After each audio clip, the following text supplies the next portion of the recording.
నమస్కారం. నమో నారసింహ. నేను గీతాంజలి. మీరు చూస్తున్నారు సుమన్ టీవీ. ప్రస్తుతం నేను భద్రాచలంలో ఉన్నటువంటి గోవింద కల్పవృక్ష నారసింహ సాలగ్రామ ఆశ్రమం దగ్గర ఉన్నానండి. ఆశ్రమ నిర్వాహకులు డాక్టర్ కృష్ణ చైతన్య స్వామి నృసింహ ఉపాసకులు వారు ప్రస్తుతం మనతో పాటు ఉన్నారు. వీళ్ళు చాలా మందికి తెలుసు, కృష్ణ చైతన్య స్వామి వారు జాతకం చెప్తున్నారు. అది కూడా ఉచితంగా చెప్తున్నారట.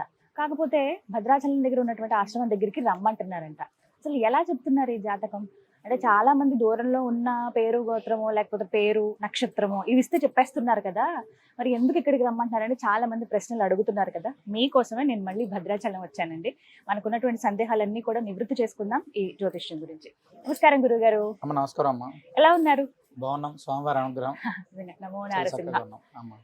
స్వామి కూడా చాలా వైభవంగా కనపడుతున్నారు. అయితే చాలా మంది అడిగిన ప్రశ్నలు ఇప్పుడు మీ ముందుకండి. జాతకానికి సంబంధించి ఒక వీడియో చేసాం, గుర్తుంది కదా మీకు? చాలా కాల్స్ దానికి సంబంధించి మాకు కూడా వస్తున్నాయి. అందులో భాగంగా ఏంటంటే ప్రశ్న వేసి జాతకం చెప్తాను అంటున్నారు కదా, అసలు ఏంటండి ఎలా చెప్తారని చెప్పి మాకు కాల్ చేసి అడుగుతున్నారు. సో వాళ్ళకి సమాధానంగా ముందు ఈ ప్రశ్నకే సమాధానం చెప్పండి.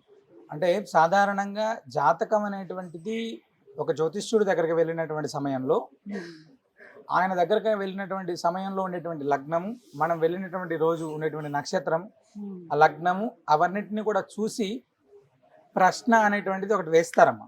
అంటే ఏదైనా దొరకనటువంటి సమాధానాలకి ఇది చాలా విశేషంగా ఉపయోగపడుతుంది.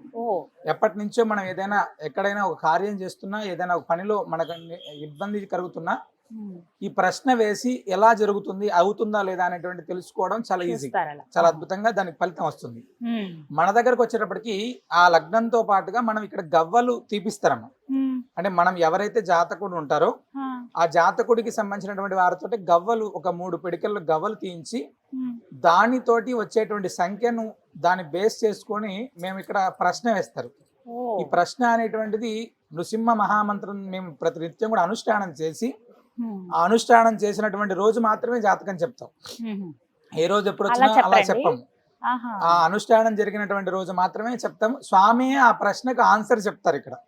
అంటే మాకు మేముగా చెప్పేటువంటిది కాదు, స్వామి అనుష్ఠానం మేము ఏదైతే చేస్తామో ఆ వాక్కుని భగవంతుడు ఇవ్వాలి, ఆ వాక్కు ద్వారానే మనం చెప్పాలి. అది ఇప్పటిదాకా మేము చేస్తున్నటువంటి 15 సంవత్సరాల నుంచి కూడా ఇలానే చేస్తున్నాం, ఇలానే చెప్తున్నాం అమ్మా. అవునా?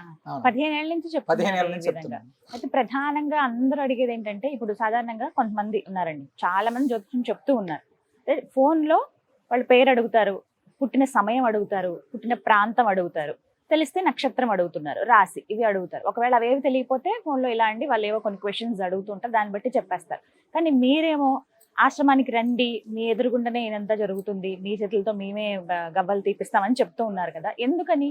అంటే సాధారణంగా ఇక్కడ రెండు మనం ఆలోచించాలమ్మా.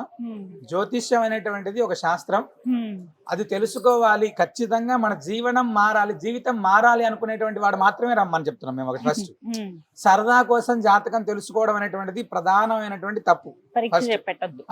పరీక్షలు పెట్టడానికో లేకపోతే ఇంకొకటో ఇది కాదు. రెండోది, డాక్టర్ దగ్గరికి వెళ్ళి మనం వ్యాధి అనేటువంటిది చూపించుకొని ఉన్నప్పుడు ఆ వ్యాధికి సంబంధించినటువంటి ఏదైనా వైద్య పరీక్షలు చేయాలంటే మనం వెళ్తున్నామా, మన ఇంటికి ఆ వ్యాధికి సంబంధించినటువంటి పరీక్షా కేంద్రాలన్నీ మన ఇంటికి వస్తున్నాయా అనేటువంటి తెలుసుకోవాలి.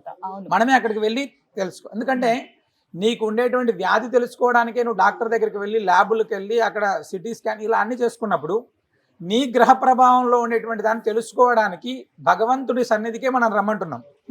ఇక్కడ గోశాలలో అడుగు పెడితేనే నీ యొక్క సగం పాపం పోతుంది. ఫస్ట్ మనం ఏదైతే కర్మ ప్రభావం అనుభవిస్తున్నామో, ఇక్కడ గోశాల స్వామి కల్పవృక్ష నరసింహ స్వామి వారి సన్నిధికి వచ్చి స్వామిని దర్శనం చేసుకొని ఇక్కడ ఒక దీపం, కనీసం ఒక దీపం పెట్టి స్వామి వారికి ముడుపు కట్టి ప్రదక్షిణ చేస్తేనే నీకు ఉండేటువంటి సగ గ్రహ ప్రభావాలు అక్కడే పోతాయి.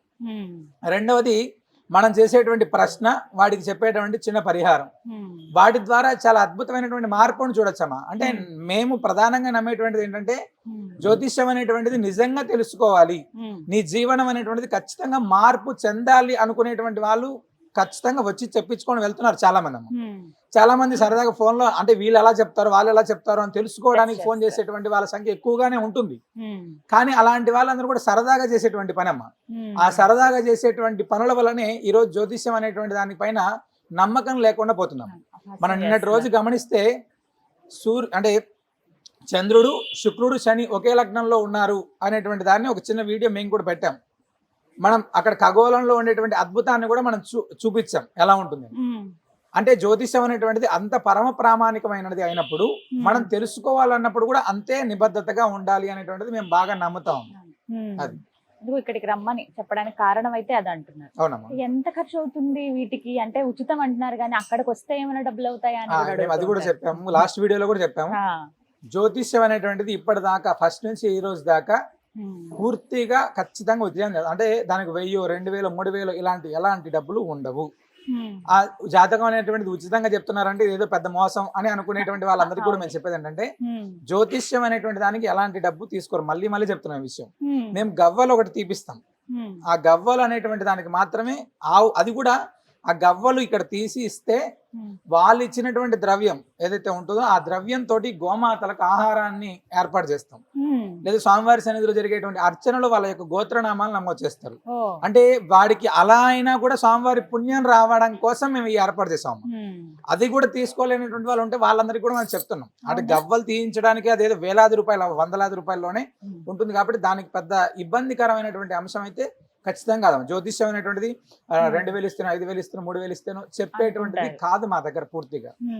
మరి పరిహారాల సంగతి ఏంటండి, ఎలా ఉంటుంది? జాతకం అయితే ఉచితంగా చెప్తున్నారు, మరి వాటికి ఏమన్నా ఎక్కువ ఖర్చు అవుతుందా? ఎలాంటి పరిహారం అనేటువంటిదమ్మా సాధారణంగా మానవుడి జీవితంలో పెద్ద పెద్ద జాతకంలో చాలా పెద్ద దోషాలు ఏమి ఉండవమ్మా.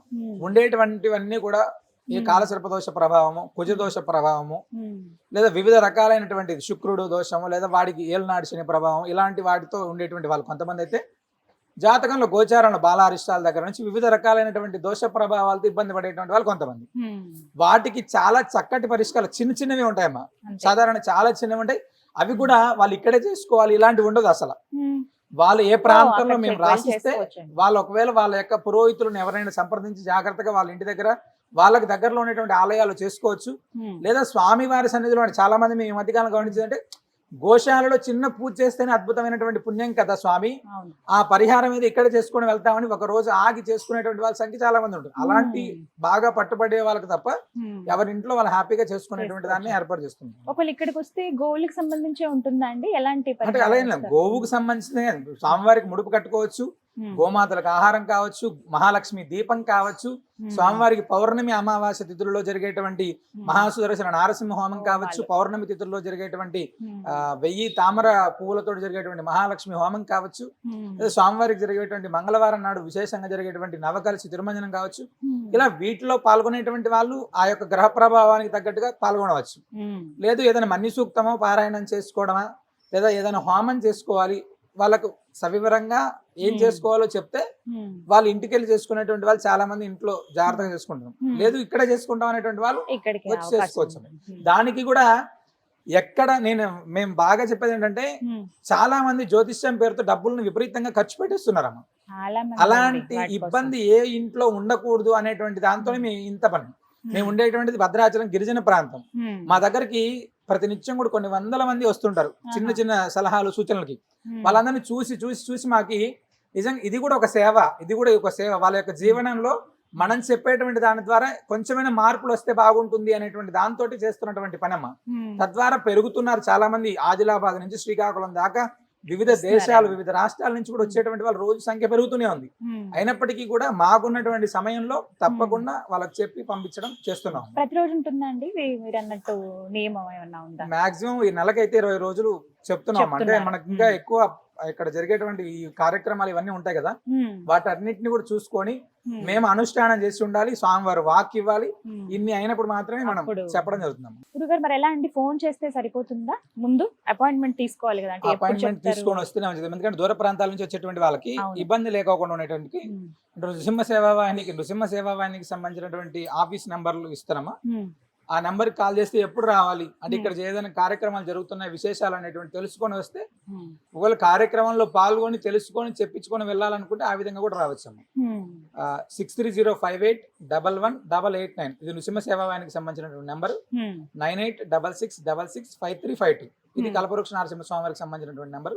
ఈ రెండిట్లో ఏ దానికి చేసినా కూడా వాళ్ళు స్పందించి మనకు తెలియజేస్తారు విషయం. విన్నారు కదా, ఎవరైతే జాతకం చెప్పించుకోవాలనుకుంటున్నారో ఖచ్చితంగా కొన్ని నియమాలు అంటూ ఉన్నాయండి. మీరు ముందు కాల్ చేయండి, స్క్రీన్ మీద నెంబర్స్ ఇస్తాను. కాల్ చేసి ముందు అపాయింట్మెంట్ తీసుకుంటే ఆ సమయానికి మీరు ఇబ్బంది పడకుండా మీరు వచ్చినప్పుడు వెంటనే స్వామివారిని దర్శించుకుని చక్కగా గురుగారితో కూడా మాట్లాడి జాతకం చెప్పించుకుని వెళ్ళొచ్చు. ఉచితంగా చెప్తూ ఉన్నారు. అయితే కొన్ని పరిహారాలు ఏవైతే ఉంటాయి వీరందరూ చేసుకోదగ్గవే ఉంటాయి. చాలా మంది వాళ్ళ జీవితాల్లో మెరుగైన స్థితిని అనుభవించిన వాళ్ళు కూడా ఉన్నారు, ఈ విధంగా చెప్పి స్వామివారిని దర్శించుకున్న తర్వాత అని చెప్తున్నారు. సో మీరు ఎలాంటి సందేహం ఉన్నా ముందు కాల్ చేసి వివరాలు కనుక్కుని అపాయింట్మెంట్ తీసుకుని గురువు గారిని కలవండి. ఈ వయసుతో సంబంధం ఉంటుందా అండి? కొంతమంది చిన్నపిల్లలకి జాతకం చెప్పరని అంటారు కదా, కొంతమంది చిన్నపిల్లలకి అనారోగ్యం ఉండడము ఏదో ఒకటి ఉంటాయి కదా, వాళ్ళకి తెలుసుకోవాలంటే. వయసుతో సంబంధం అనేటువంటిది కాదు, ఏదైనా బాలారిష్టాలు ఉన్నాయి చిన్నపిల్లలకి తెలుసుకోవచ్చు, లేదా పిల్లలకు సంబంధించినటువంటి ఏదో ఆరోగ్యానికి సంబంధించిన ఇబ్బంది ఉంది అది తెలుసుకోవచ్చు. అది ఇబ్బంది ఏం లేదమ్మా. అంటే ఈ వయసు వాళ్ళకే చెప్పాలి అనేటువంటిది ఏం లేదు. 60 సంవత్సరాల తర్వాత అయితే ఎవరు జాతకం గురించి పెద్దగా ఆశపడరు, కుటుంబంలో ఉండేటువంటి ఇబ్బందుల గురించి తప్ప. మిగతా వాళ్ళందరూ కూడా సుమారు 8 సంవత్సరాల నుంచి కూడా చాలా మంది చెప్తున్నారు. మేమైతే 12 సంవత్సరాల నుంచి ఉన్నటువంటి వాళ్ళకి చెప్తున్నాం, ఇబ్బంది లేదు. చాలా మంది చిన్న పిల్లలకు ఎందుకు చూపించుకుంటున్నారంటే ప్రస్తుతం చాలా మంది పిల్లల్లో మాటలు రాక ఇబ్బంది పడుతున్నటువంటి వాళ్ళు కొంతమంది, తర్వాత ఆటిజం అనేటువంటి దాంతో ఇబ్బంది పడి బాగా విపరీతంగా చాలా ఖర్చులు పెడుతున్నటువంటి వాళ్ళు కొంతమంది, అదే విధంగా సంతానం లేక ఇబ్బంది పడుతున్నటువంటి వాళ్ళు కొన్ని వేల లక్షల మంది, భార్యాభర్తల అన్యోన్యతకు ఇబ్బంది పడుతున్నటువంటి వాళ్ళు చాలా ఎక్కువ మంది. అంటే వీటన్నిటికీ కూడా చాలా చక్కటి పరిష్కారాలు చిన్నవి. అంటే వాళ్ళు సొంతంగా చేసుకుంటే ఇంత అద్భుతంగా ఉంటుందా మా జీవితంలో మార్పు? మేము చాలా మంది చూసామమ్మా, మా దగ్గరకు వచ్చి స్టార్ట్ చేయగానే వాళ్ళు చెప్పే ఫస్ట్ మాట, 100 చోట్ల తిరిగామండి, మా జీవితాలు చాలా ఇబ్బందికరంగా ఉన్నాయి, ఇక్కడికైనా వస్తే స్వామివారి అనుగ్రహం చేత ఏదైనా బాగుపడుతుందా అని చెప్పేటువంటి వాళ్ళు కొన్ని 100 రోజులు ఉంటుంటామమ్మా. కాబట్టి స్వామిని ఇక్కడ ఆరతితో ప్రార్థన చేసి ముడుపు కట్టి ప్రదక్షిణ చేసి ఆ యొక్క ప్రశ్న వేయించుకొని వెళ్తే ఆ మార్పు అనేటువంటిది ఖచ్చితంగా నీ జీవితంలో చూస్తారు, ఇందులో ఎటువంటి సందేహం లేదు. చాలా మంది ఇప్పుడు అనుభవించారు, అది తెలిసింది వాళ్ళకి కూడా. చాలా మంది చెప్తున్నారు, అందుకే ఫోన్లు కూడా అవే వచ్చాయండి, వెళ్దాం అనుకుంటున్నాము అక్కడికే వెళ్ళాలా అని. వాళ్ళందరి కోసమే ఈ వీడియో. చాలా వరకు సందేహాలు కూడా నివృత్తి అయ్యాయి. ధన్యవాదాలు గురుగారు, నమస్కారం.